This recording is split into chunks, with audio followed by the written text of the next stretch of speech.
Hi hello అందరికి నమస్తే, welcome to our channel. నా పేరు రవీందర్. తెలంగాణ రాష్ట్రంలో కాంగ్రెస్ పార్టీ అధికారంలోకి రావడానికి ప్రధానమైనటువంటి హామీ రైతు రుణమాఫీ.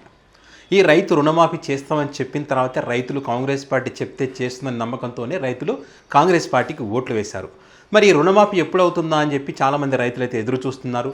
మరోపక్క విపక్షాలేమో రైతు రుణమాఫీ అసాధ్యం, ఎందుకంటే ఆర్థిక పరమైనటువంటి ఇబ్బందులు వస్తాయి కాబట్టి అది జరగదని చెప్పి విపక్షాలు చెప్తా ఉన్నాయి. మరి రేవంత్ రెడ్డి గారేమో ఖచ్చితంగా రుణమాఫీ చేసి తీరుతాను ఆగస్టు 15 లోపలని చెప్పి ఏ దేవస్థానానికి వెళ్ళినా కూడా అక్కడ దేవుళ్ళ మీద ప్రమాణం చేసి మరీ చెప్తా ఉన్న పరిస్థితి. అయితే ఈ నేపథ్యంలోనే రుణమాఫీకి సంబంధించి ఈరోజు క్యాబినెట్ మీటింగ్ కూడా జరగబోతోంది. ఈ రైతు రుణమాఫీకి సంబంధించి ఏ రకంగా ముందుకెళ్ళాలి, ఏ రకంగా రుణమాఫీ చేయాలి, వాటిని ఏవేవి పరిగణలోకి తీసుకోవాలి, ఎవరిని పక్కన పెట్టాలి అనేటువంటి కోణంలో ఆలోచన చేస్తూ ఉన్నారు. ఏదైతే కిసాన్ సమ్మాన్ నిధి పథకం ఉందో దాన్ని పరిగణలోకి తీసుకొని ఆ రకంగానే రుణమాఫీ చేయాలని చెప్పి ఒక నిర్ణయానికి వచ్చినట్టుగా తెలుస్తూ ఉంది.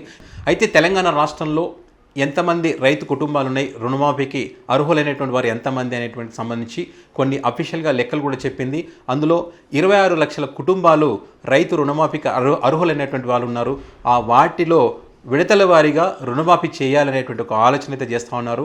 వాటిలో ₹1,00,000, ₹1,50,000, ఆ తర్వాత 2 లక్షలు, ఇట్లా విడివిడిగా రుణమాఫీ విడతల వారీగా చేస్తే బాగుంటుందనేటువంటి ఒక ఆలోచన చేస్తున్నట్టుగా ప్రస్తుతం మనకు అందుతున్నటువంటి సమాచారం.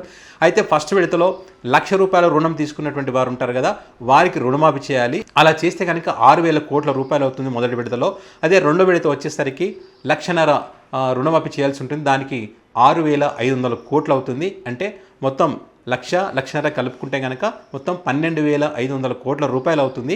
ఇందులో 26 లక్షల్లో సుమారుగా 16 లక్షల రైతు కుటుంబాలకు ఈ 2 విడతల్లో రుణమాఫీ చేసేటువంటి అవకాశం ఉంటుంది.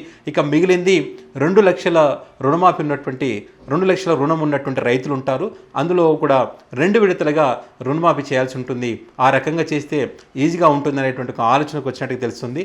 మొత్తం మీద ఈ రుణమాఫీ జరగాలంటే కనుక 26 లక్షల రైతు కుటుంబాలకు రుణమాఫీ చేయాలంటే కనుక 30,000 కోట్ల రూపాయలు అవుతుంది అనేటువంటి లెక్కలు ఉన్నాయి. ఇక్కడ ఎవరెవరికి ఈ రుణమాఫీ వర్తించదంటే ఎవరైతే సంస్థలకు భూములు తీసుకుంటారు కదా, వాటిపైన రుణం తీసుకొని ఉంటారు కదా, వారికి ఈ రుణమాఫీ వర్తించదు. అదేవిధంగా కేంద్ర రాష్ట్ర ప్రభుత్వాల్లో ఉన్నటువంటి ఎంపీలు కానీ, ఎమ్మెల్యేలు కానీ, ఎమ్మెల్సీలు కానీ, అదేవిధంగా జెడ్పీ చైర్పర్సన్ ఉంటారు కదా, వీళ్ళు భూములు ఉంటాయి, వాళ్ళు రుణం తీసుకుంటారు కదా, వారికి కూడా ఈ రుణమాఫీ వర్తించదు. అదేవిధంగా కేంద్ర రాష్ట్ర ప్రభుత్వాల్లో ఉద్యోగులుగా ఉన్నటువంటి లాయర్లు అనుకోండి, అదేవిధంగా డాక్టర్లు అనుకోండి, ఇంజనీర్లు అనుకోండి, చార్టెడ్ అకౌంట్స్ అనుకోండి, వీరందరూ కూడా ఈ రుణము వీరికి ఈ రుణమాఫీ వర్తించదనమాట.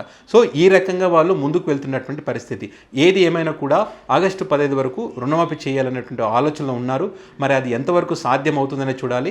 అయితే జూలై 1 నుంచి ఈ రుణమాఫీకి సంబంధించినటువంటి ప్రక్రియ మొదలవుతుందని చెప్తున్నారు. సో రైతులకైతే ఇది శుభవార్త అనుకోవచ్చు. రుణమాఫీ కనుక చేస్తే మరి విడతల వారీగా చేస్తామని చెప్తున్నారు. మరి గతంలో కేసీఆర్ చేసినట్టు మొదట విడత కొద్ది చేసి మరి ఆపుతారా లేకపోతే కంటిన్యూ చేస్తారా అనేది మాత్రం చూడాల్సి ఉంది.